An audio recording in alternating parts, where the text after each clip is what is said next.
Back in a minute, Biff.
You may have to help me figure out how to set it up or whatever. You know what I'm saying? We'll worry about that later.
According to reports in the New York Times, Washington Post, and Wall Street Journal, an announcement could come as early as today.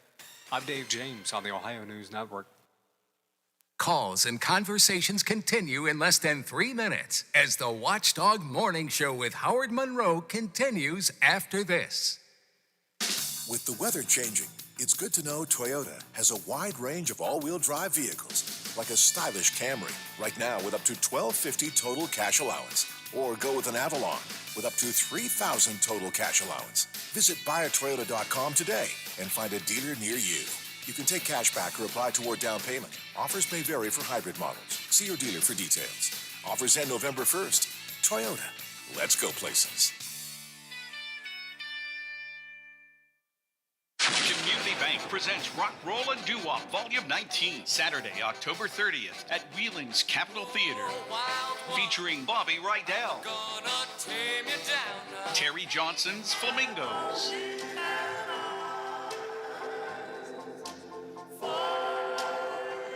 The Marvelettes, Oh yes, wait a minute, Mr. Postman. Wait.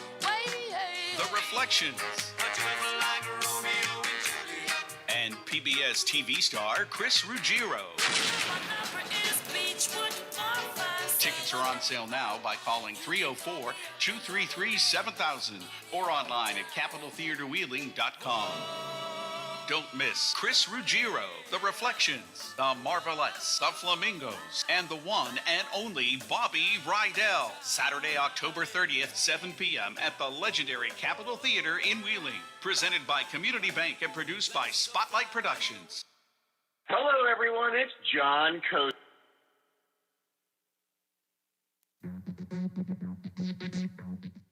For cash. Call me today for an all-cash offer on any of your properties, and we can close within days at 614-470-2000, 614-470-2000. Do you own a property that's outdated and needs thousands of dollars in repairs? Great, I'll buy it. I'm a private real estate investor who can solve your real estate problems fast for cash. Do you want to sell and just be done with it? Okay, great. I buy vacant properties, boarded up houses, pre-foreclosures, and inherited properties. I also buy apartment buildings, rental portfolios, divorce homes. I even buy my tenant won't pay me the rent houses. I look forward to solving your real estate problems today. Call me today for an all-cash offer at 614-470-2000, 614-470-2000. Now, during the Jim Robinson Ford Lincoln Toyota Pre-Owned Super Sale, select from over 80 vehicles in stock starting under $5,000. Most are local trades, many with one owner. Hurry to Jim Robinson at the Highlands, home of lifetime powertrain protection. Now, during the Jim Robinson Ford Lincoln Toyota Pre-Owned Super Sale, select from over 80 vehicles in stock starting under $5,000. Most are local trades, many with one owner. Hurry to Jim Robinson at the Highlands, home of lifetime powertrain protection. Hello, everyone. From the Watchdog, I'm the Storm Tracker, Darnell Foster, with a look at your local weather forecast for your Tuesday. Mostly sunny skies, a daytime high near 70 degrees, partly cloudy overnight, 42 for the low.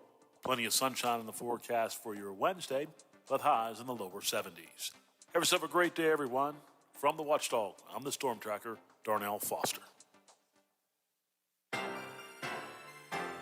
The views and opinions expressed on the following program are not necessarily those of this station or its sponsors.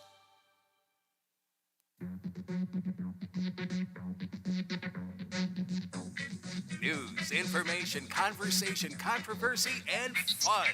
This is the Watchdog Morning Show with Howard Monroe. Temperature dropping just a smidgen, actually. 42 degrees now at the Wheeling, Ohio County Airport. 35 here at my home studios in the Elm Grove section of Wheeling. And we got about 37 degrees at the Robinson Auto Group Studios downtown Wheeling. In the heart of the Ohio Valley, going to be nice and sunny and probably close to 70 today. I think Aaron's calling 69 for the official high. Let's call it close to 70 today. Going to be clear and 71 tomorrow. Some rain comes in on Wednesday, and the temperatures really drop down to the low 60s and even high 50s for the weekend. That's what you have to look forward to there. Coming up on the show, I want to get a bit into the legislature in West Virginia. Republican senators really cannot agree among themselves yet on a new redistricting plan. Minority Leader Stephen Baldwin is calling it, he says, and I quote, "The extremists are running the show down here." We'll talk about that in just a bit. I've got a soapbox rant on several subjects I want to get into. People who post on social media with absolutely no idea what they're talking about. Just drives me crazy sometimes. The plagiarism issue at West Liberty University, have some thoughts on that. Governor Justice's continuing influence on public broadcasting made clear again yesterday. We'll talk about that coming up. On the lighter side of life, we've been talking about TV theme songs, your favorite TV theme song. And if you want to share them, your ideas with me, you can text me, 304-214-1600, 304-214-1600. Been having some good suggestions on TV theme songs. Also, getting a little philosophical disagreement. Steve from St. C and our buddy Bob differed on this. Steve says the theme songs that are nothing more than just a collection of musical notes, Seinfeld, and Law and Order, boom, boom. These aren't really songs. They're not really theme songs. Our buddy Bob says, sure they are. They're very identifiable and recognizable by the instrumental part of it. So, anyways, your thoughts on TV theme song? Why? Because it's fun to have fun sometimes. So text me if you'd like to, 304-214-1600, 304-214-1600. We'll have some time to get your calls in as well on the CityNet hotline at 304-232-8255. Also, going to talk about the movie Frozen, and those of you who have kids of a certain age certainly know that, and some new Disney Plus shows that are going to revolve around Frozen. A parenting blogger and journalist, Jeanette Kaplan, is going to be with us to talk about that. So that's what I've got for you. What do you have for me? 304-214-1600, 304-214-1600, the Watchdog Radio Network text line. Happy to get you on it. And again, we'll use the CityNet hotline coming up a little bit later on as well. Is Tom there, Biff? Yes, he is. We have Tom. Our national correspondent, Tom Squidieri, is here. Good morning, Tom. Hey, good morning, Howard. Do you have a favorite TV theme song? I always liked the beginning to Hawaii Five-0. That was pretty good. You are the fourth person to pick that. That I never would have picked that one. You're the fourth person so far this morning to have picked that one. That's interesting. Yeah, it's a good one. It's so invigorating, and I remember my days as a younger person going to the beach, and they'd play it, and people would get up on tables and kind of do some kind of what they would think is a Hawaiian surf dance thing, which is always enjoyable to sort of place bets on who would fall off the table first. So there's a that's a good one. Now I will say on the other end of the spectrum, the Twilight Zone theme, which creeped me out as a kid all the time, was very effective. I hadn't thought about that one. Yeah, that is a good one. Yeah. There never will be another Rod Serling. Yeah, if you like his writing, which I do, and his manner of delivery, which I do, you should find. It's easy to find on the web his different commencement speeches to schools. Just outstanding, intelligence and insight, and of course his delivery is mesmerizing. It's really, and he's able to say things that have come true, much like the Twilight Zone. I know we always get off on these things, but one of the ones was, I think it's called Incident on Maple Street or something like that, one of the first ones in the early season, when aliens come and they just shut off the power, essentially. You can't phone, your cars won't run. And people on that one block just sort of panic and fall apart, and mayhem ensues. And at the end, the aliens say, you see how easy it was, basically? All we had to do was turn off their power.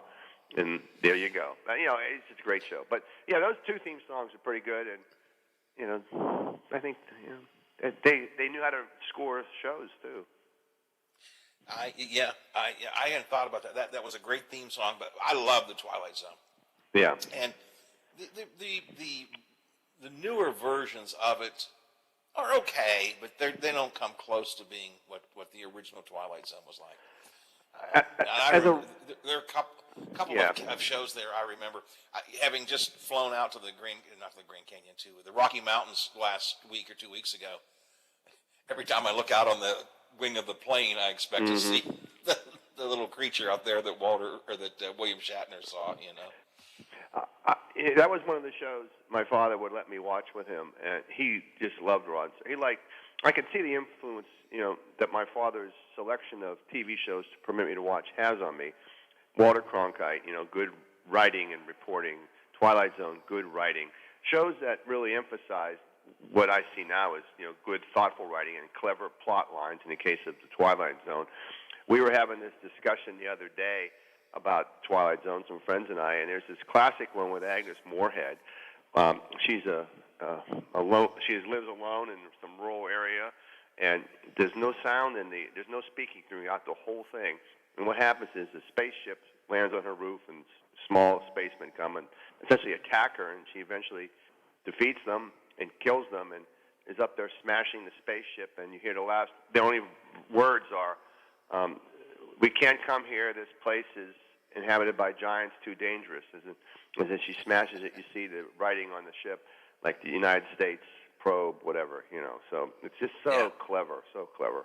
Yeah. The writing was and the twists. I mean, the way he would always twist things around. You remember the episode where aliens came, they landed, they apparently made peace with the people on Earth, and they said, we're going to take some of you back up. Oh, yeah. And I forget exactly what the phrase was, but the concluding line was they had a cookbook. It was How to Cook Man. Yeah, the name of that episode is called To Serve Man.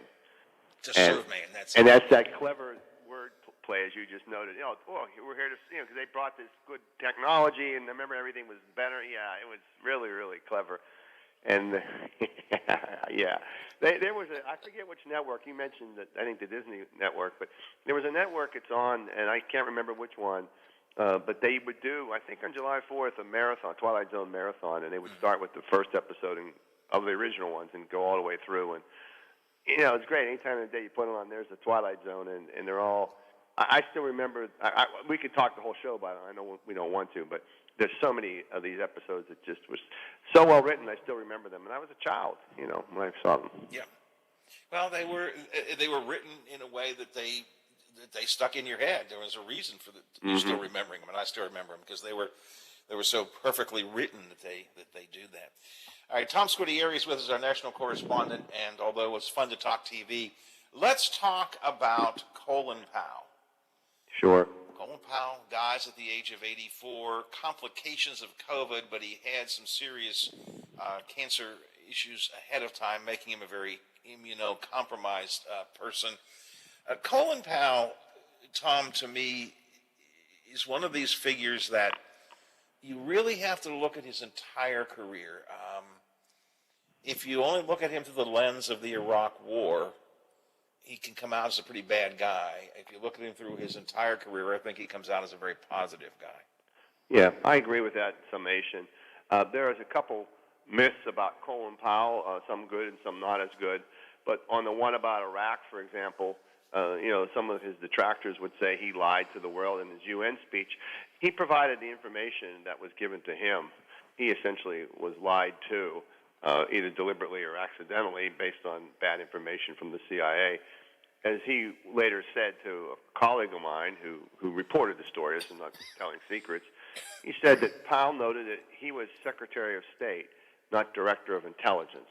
He was there to make the case based on what was given to him, not defending at all the actions of the administration in the Second Gulf War. But nevertheless, what happens is in public life, as you know, Howard, at all levels, people myths and grow up around them, for better or for worse. And this was one of them. Clearly, it's a blot on his career. His prestige was on the line, and his prestige carried the day in many cases during that presentation because of who he was and at the time and had been.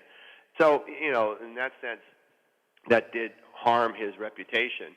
People didn't understand that what I just explained because they thought he was all in on it. Yeah, but it was his reputation, his credibility that helped to sell the misinformation about Iraq having in some way, manner, shape, or form having weapons of mass destruction and so on. But Powell has said after the fact that, listen, I gave the information that I had. I guess he believed it. I assume he had to believe it, but it was somebody else may well have delivered that and not gone over as well. Colin Powell had the reputation that helped sell that to the world. Absolutely, that's absolutely correct, and that just, of course, is in a way it's testimony to who he was at the moment, as I said, because of what you said, his reputation as a statesman, as Secretary of State, as well as just the way he sort of had his life, how he was throughout his life. That was 2003, and so it was in 1996, I think, where people were clamoring for him to run for president. You remember that, right? And basically, without even knowing what party he might be running from. That's correct. That's correct. And I think it was the first time we had something like that since Eisenhower, in a sense, where a military person, both parties wanted him, and there's another myth about that, Howard, that everyone would say that, well, he eventually made his decision because his wife Alma did not want him to run, and that's why he chose not to run. That is partially accurate, but talking to reporters years after that, he said, he thought about it, but there was really two things. He really didn't have that cliched fire in the belly, but more so, he felt that he was already behind the race. In other words, he wasn't prepared to run, and he couldn't guarantee himself that he would get the nomination.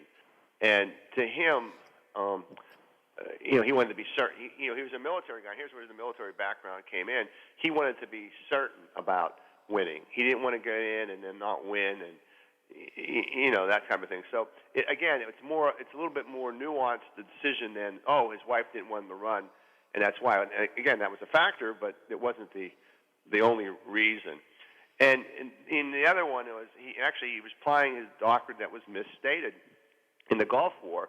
It was, he always talked about decisive force, and it came out to be overwhelming force. And that was a phrase that a columnist from the New York Times used, and Powell had never said that, nor had Caspar Weinberger said it, who was defense secretary and Powell worked under. So, these kind of myths evolve, and they shape our image of Colin Powell in this case, and especially the harmful one is the one that you discussed, his UN speech.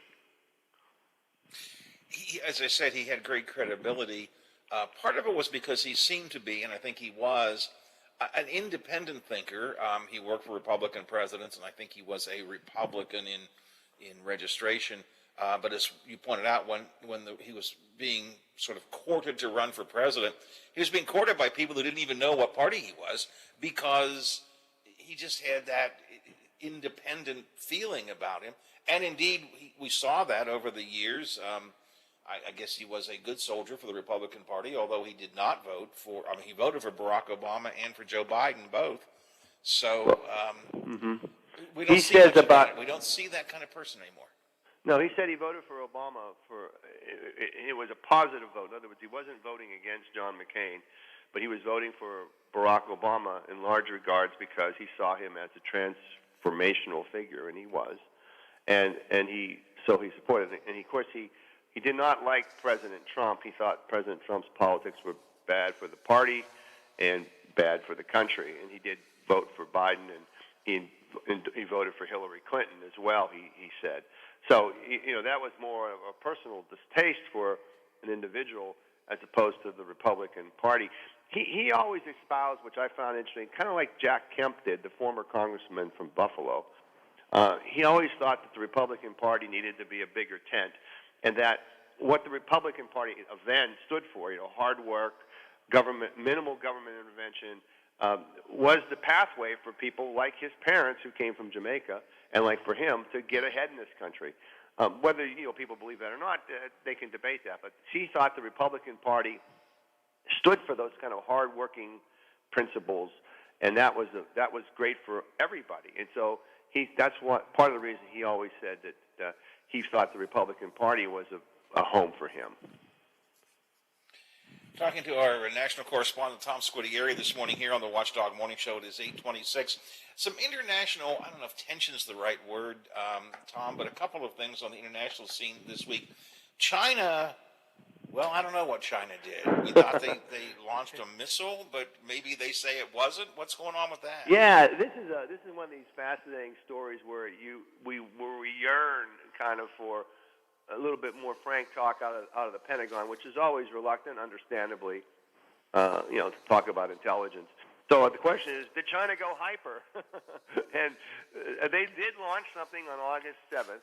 The Chinese admit that. They say it was just a routine spacecraft experiment. But Pentagon folks and others are saying that China tested a hypersonic missile that circles the globe at a low orbit. Now, this would be an incredible and dangerous step forward in a sense of for a military advantage by China. hypersonic missiles are these. It's a combination of a cruise missile's ability to be guided, steered, and a ballistic missile, which is sort of shot up and then kind of drops to Earth with punch. So it's a powerful missile that can be steered. It's a combination of both, which is dangerous. China is ahead of hypersonics. The Pentagon admits this. On August 7th, China, warned ships to stay out of parts of the South China Sea and aircraft because that indicates they're going to be a test. There's nothing wrong with this, by the way. I want to say the United States does the same thing when we're going to have a test in this part of the Atlantic Ocean. Ships and planes should stay out of, so there's no accident. I want to make that clear. That's nothing unusual. But the fact is that they did this show that they were doing an experiment, which usually suggests of a missile launch. And so they did clear this area out. Now, yesterday, Secretary Austin, who's in the country of Georgia, was asked by a reporter about this, and he says, I'm not going to comment on those specific reports. What I can tell you is we're watching China closely, and this will only add tensions to the region. So it wouldn't surprise anybody if the Chinese were able to develop this. How effective the test was, how effective the new missile is, if it is a missile, of course, I don't know that today. North Korea apparently fired off a new missile, too. That one's more clear. That was more clear. Both the South Koreans and the Japanese were able to track it. What's unclear now whether it was land shot off or shot from a submarine. This is North Korea has been doing this quite frequently over the last couple of weeks. And besides the obvious tensions it's causing, Howard, here's another one. Now Japan is really talking about adding to their defense budget. Yesterday, there was a debate among the candidates for prime minister. Japan's election season starts today for election next month, and the leading candidate, who's now the acting prime minister, wants to increase their capability to have counter-strike and preemptive strike options, which is they never had in Japan because of the threat, mostly from North Korea, but also secondarily from China. This is the whole thing with our tension in the region, the words you used a little bit earlier today. You have China threatening Taiwan and threatening Japan. In the East China Sea, you have North Korea's tests, which are very close to Japan. When North Korea shoots these missiles off its east coast, they go in the direction of Japan. For example, an errant missile could hit Japan. So we have a lot of tensions here, and I think what's scary, Howard, is that these tensions are every day, so they're not unusual. You and I are talking about it now because of these specific incidents. They're becoming more and more frequent, these incidents between China and Taiwan, China and the South China Sea, China and India, and then, North Korea. So part of it's a test for the Biden administration, but also I think it's a shifting dynamic in the post-Afghan withdrawal. People are testing the United States' resolve. Yeah. I have an email or a text from one of my listeners for you. Howard, would you ask Tom, how many Americans are still left in Afghanistan? That's a good question. I'm going to guess, but it's the wrong word. I'm going to respond about 200 based on what we're told at the Pentagon. That number changes all the time. And there was a big flight out, Howard, on Sunday, a big evacuation flight of more than 300 people, of which apparently a bulk of those were Americans. Now, they're not. The State Department said there's still Americans in Afghanistan who want to leave. They're not providing the number. Pentagon routinely just ignores those questions and refers us to the State Department, which, to be honest, that's where they have the numbers. The Pentagon really doesn't have those numbers now. They're not responsible for that. They're not conducting any flights out anymore. These are privately chartered flights that go in and come out. There's no international air service anymore. Pakistan Air suspended their service because of a dispute with the Taliban over landing fees. So there's just these charter flights. So at least about 200 more is still the working estimate. That's about the same number we said in August, I know, because the number keeps changing. And so the State Department works with a higher estimate to be on the safe side. Like how many Americans want to get out? What's the range? Okay, we'll do the higher numbers to plan for. Both the State Department and the Pentagon are still conducting some investigations, maybe too tough a word, but are beginning to look into how that war came to an end, right? That's correct. The State Department announced their review or investigation. Their Inspector General, they announced it yesterday. They're going to look at the Special Immigrant Visa Program, which is about 8 years too late in looking at that, because that program has been a mess for, a long time. They're going to look at that program. They're going to look at how the evacuation of the embassy occurred, if it went well or not, and related issues to that. Pentagon has two probes. One, their Inspector General is looking at similar things, as well as just the whole collapse of the Afghan government. And then there's a special probe going on, ordered by the Secretary, on the incident that killed those 10 innocent civilians, that drone strike, like August 29th, I think. That drone strike in Kabul, which was to take out somebody, but it just killed innocent people. So we have those three, and I think there's a third one brewing at the Pentagon, unspecified yet as to what it will cover. I expect also at some point the House and or Senate Armed Services Committee will take a look at, the Foreign Affairs Committee will take a look at it as well. But that's okay. I mean, these reviews are hopefully helpful to avoid that. It would be really helpful, for example, if the Special Immigrant Visit Program gets revamped so you won't have this backlog of people and all these technical things that really cause a lot of frustration and danger to Afghans who, worked for the United States in, 2010, 2011, and the people they worked for no longer are in business, and they couldn't be able to even start the process. A lot of flaws in that system. Tom, appreciate your time this morning, as always. Managed to get through both some fun stuff like TV theme songs and the Twilight Zone, and some serious stuff, too. I always like Well, I think tomorrow you start your day off with the Hawaii 5-0, Howard, and get the game. Here we go. Thanks a lot. I'll Have talk a great to you Talk to you next week. Thanks a lot, Tom. Tom Squitieri, our national correspondent here on the Watchdog Morning Show. Always, Tom covers the Pentagon on a regular basis, and he's been a foreign correspondent and a national reporter. And we try and talk about the news, but it seems like every week, Bippy, he and I end up kicking around some kind of fun story as well. And our fun conversation this morning has been TV theme songs.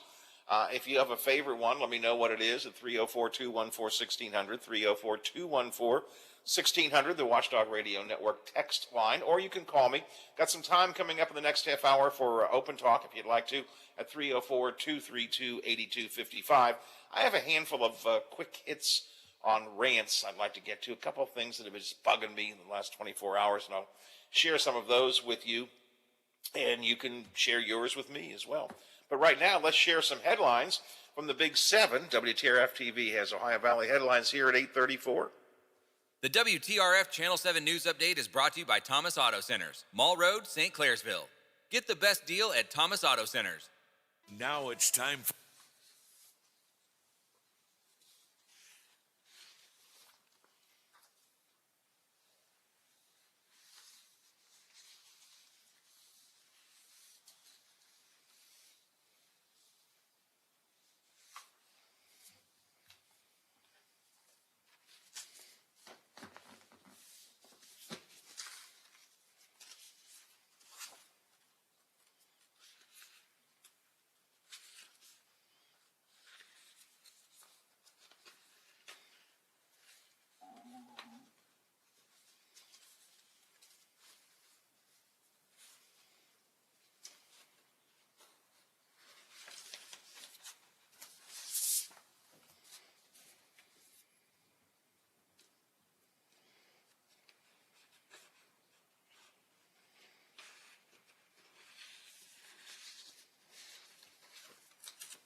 team will enter the contest.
Coming up a week from this Saturday, West Virginia will return home to take on the Cyclones of Iowa State.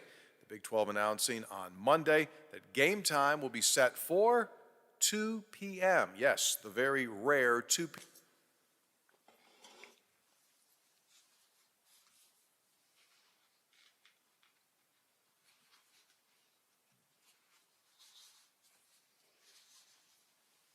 Of WVU Athletics, I'm Tony Caridi on the Mountaineer Sports Network from Learfield. CA House Music has all the gear to make your music legendary. With all the best gear, including Fender, Epiphone, Yamaha, and more, CA House will have you rocking in no time. Get the most for your money with everyday low prices. And we meet or beat internet pricing. Play before you buy and let our product specialists help you pick out the instrument that's right for you. CA House Music, supporting local musicians since 1872. Play music for life.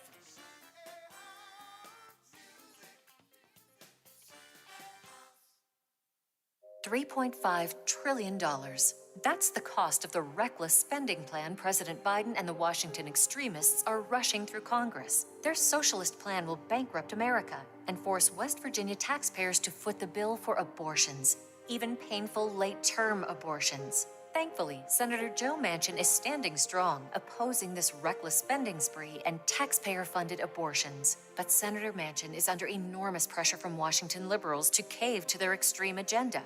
Biden and Pelosi are intent on forcing West Virginians to pay for abortion on demand, even up to the moment of birth when babies can feel excruciating pain.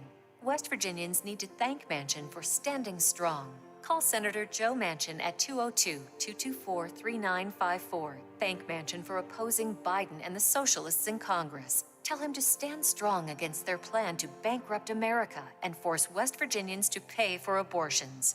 Paid for by Susan B. Anthony List. West Virginia Northern Community College will host its fall open house, both in person and virtually, on Saturday, November 6th, from 9 a.m. to noon. Both formats allow you to learn about programs, admissions, financial aid, and more. If you attend in person in New Martinsville, Wheeling, or Weirton, you can also tour the campus. Everyone participating in Northern's open house could win a $1,000 scholarship. For more information, visit wvncc.edu. At Menards, we purchase truckloads of paint to pass the savings on to you. Check out our huge selection of paint from Dutch Boy. These paints and primers in one have superior protection for your wall. Get a gallon of interior plant paint for only $19.99 after 11% off and $8 rebate. Right now, save 11% on everything at Menards. Savings are a mail-in rebate. See store for details. Save big money at Menards. 1 in 3 adults has prediabetes. 1 in 3. That means it could be you, your football buddy, your football buddy, or you, your best man, your worst man, you, your dog walker, your cat jogger. While 1 in 3 adults has prediabetes, with early diagnosis, prediabetes can be reversed. Take the risk test at doihaveprediabetes.org. Brought to you by the Ad Council and its prediabetes awareness partners.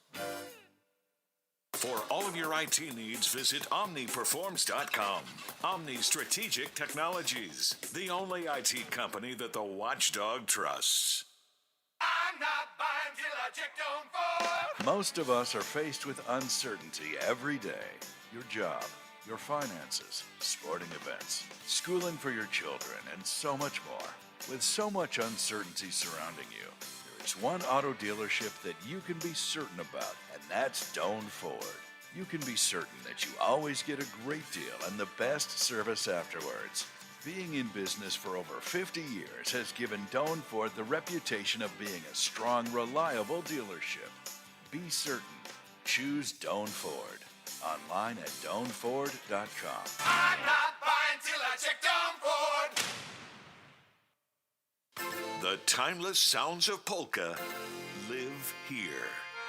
Join us 9 to 11 a.m. on Sundays for the Polka Showcase with Rich Biella. Sunday mornings never sounded so good.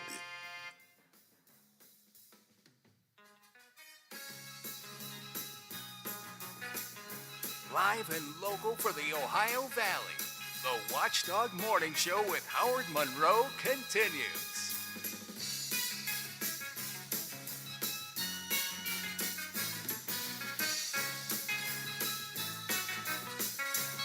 Hawaii 5-0. After our last conversation with Tom Squidieri, I'm picturing Tom doing the Hawaii surf on top of a table in a bar somewhere.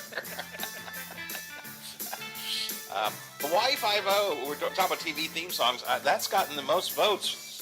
Somewhat surprising to me. I wouldn't have even thought of it, but it is a very good and recognizable theme song. Talking about TV theme songs this morning. So that's the one that's gotten the most votes on our text line, and even a couple of callers as well. You can text your favorite TV theme song to me at 304-214-1600, 304-214-1600, or use the CityNet hotline, 304-232-8255.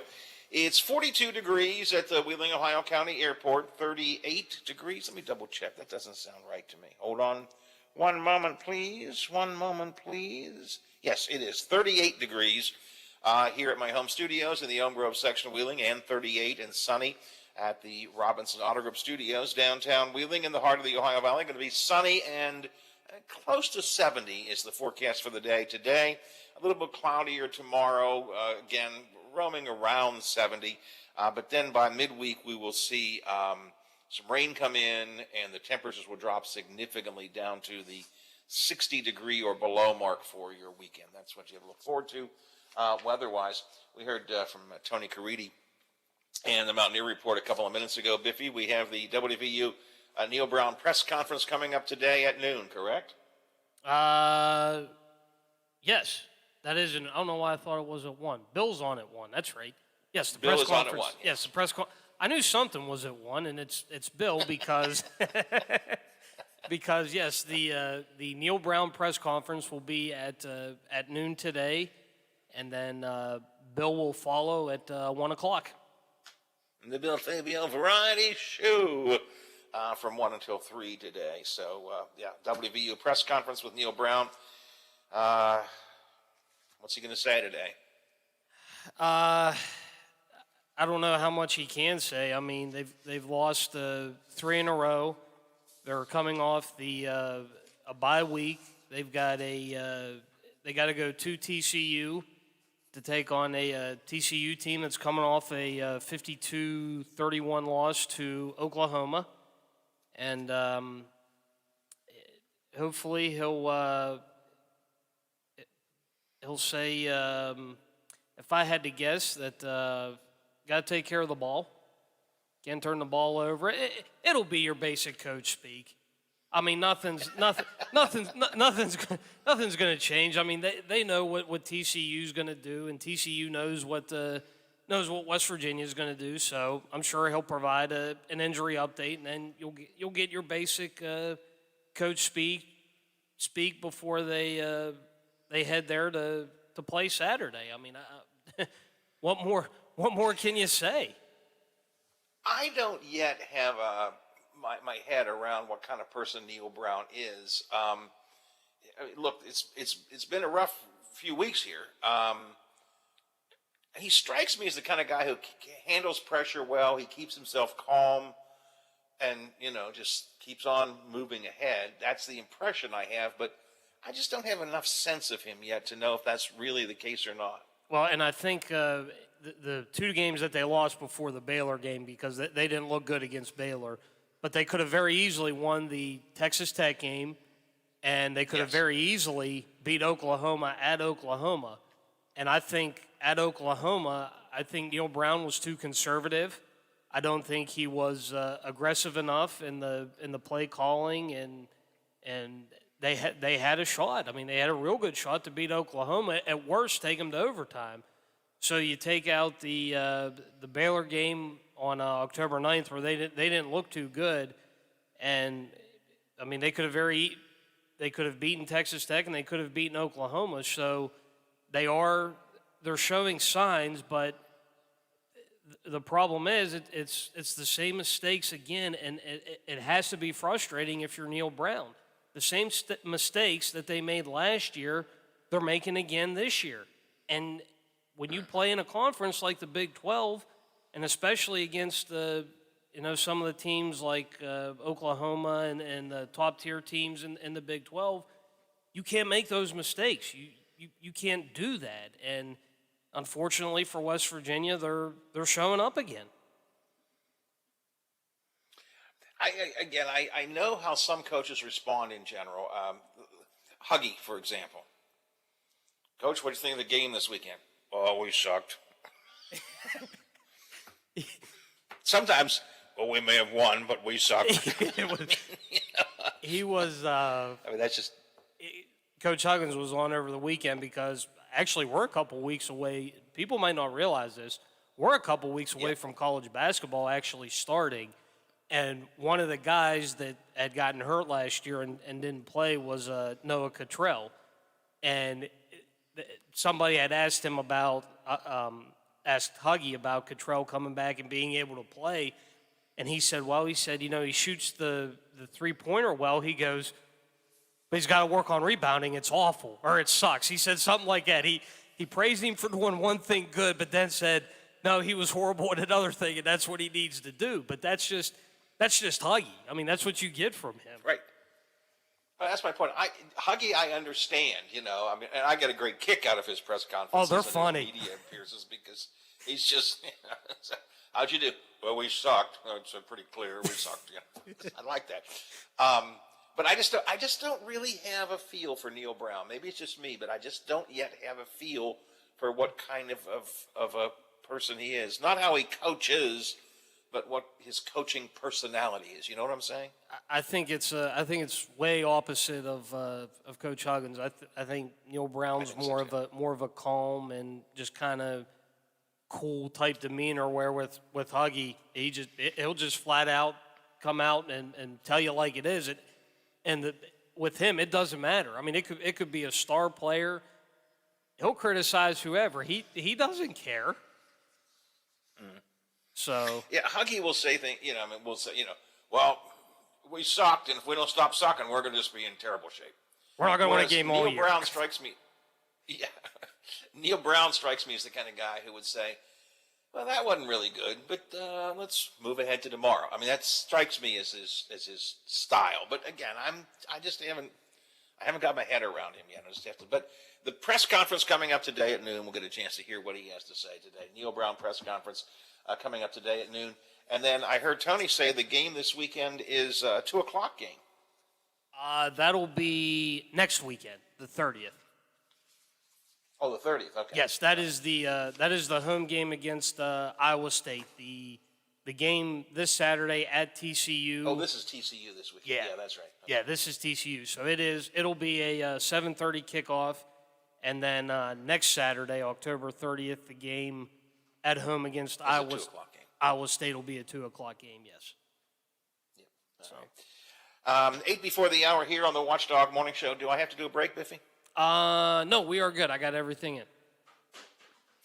I got a couple of things that have been on my mind here, and it just kind of rants, little mini rants I want to get to. One of them has to do with people who don't know what the hell they're talking about on social media. Now, I know I've ranted about this a lot before, and that's kind of what social media is all about.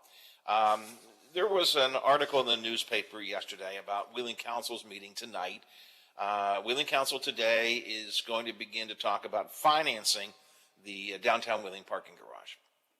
And this is the garage that's going to be where the Chase Bank building is. We talked to the mayor about this several weeks ago. It was officially approved by council a couple weeks ago, and going to build this multi-level parking garage with retail space on the bottom. And it will, among other things, be available for people who are going to be in the newly renovated Wheeling Pittsburgh Steel building for their parking.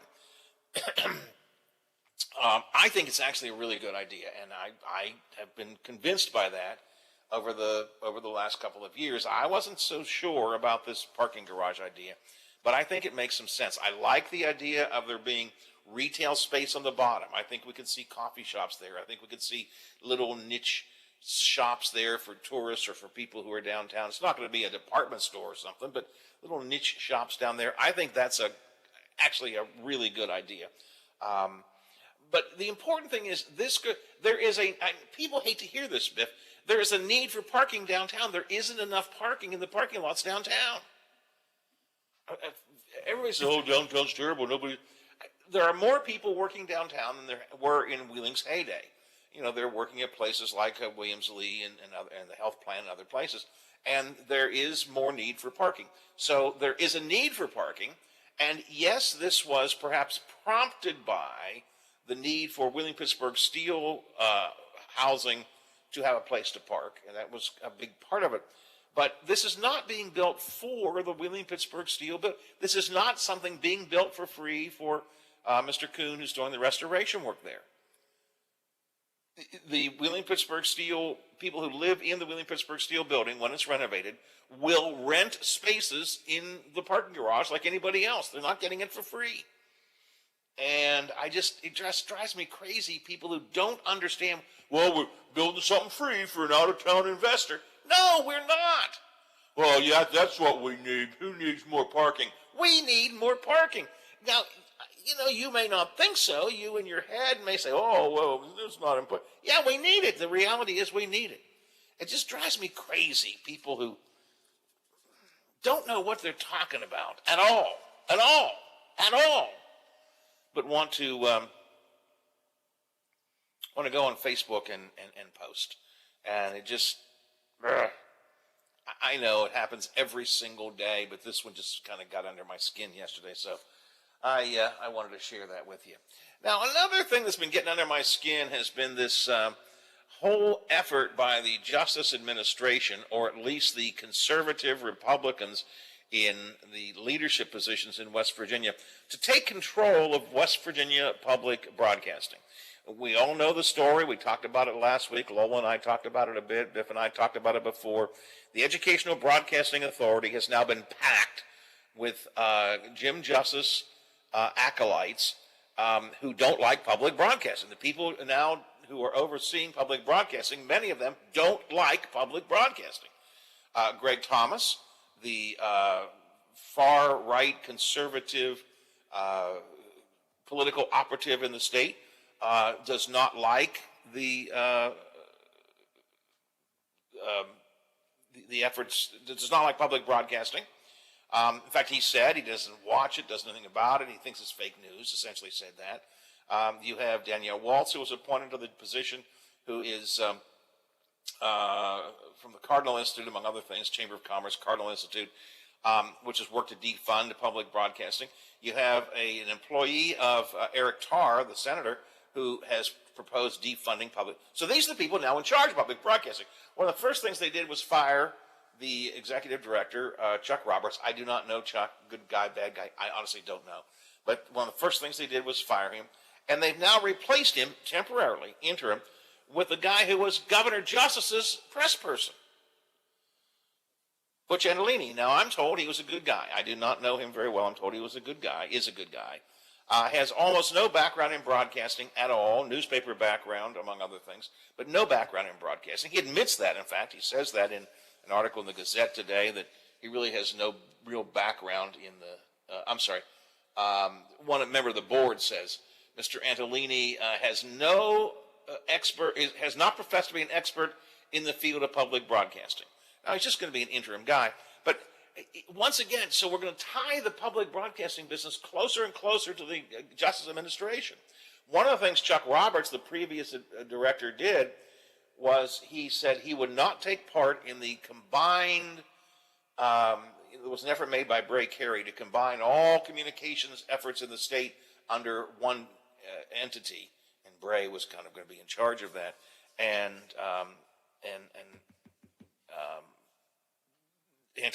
Chuck Roberts has said he would not take part in that.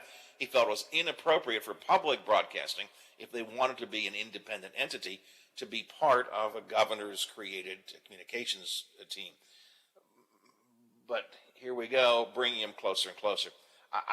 I am fearful for the future of public broadcasting in this state, and I think that it's little by little. It's it's death by a thousand cuts here, but I think that's of great concern.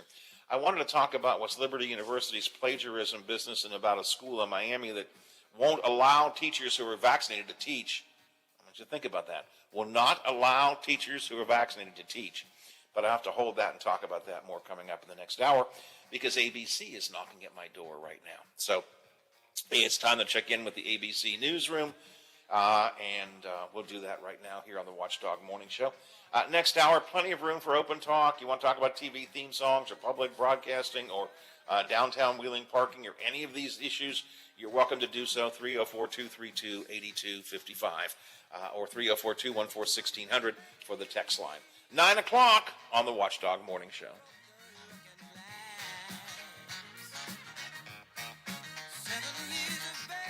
The Watchdog is FM 98.1, AM 1600 WKKX Wheeling, FM 97.7, AM 1370 WVLY Moundsville. The ABC News is brought to you by Thomas Auto Centers, Mall Road, St. Clairsville. Get the best deal at Thomas Auto Centers. From ABC News.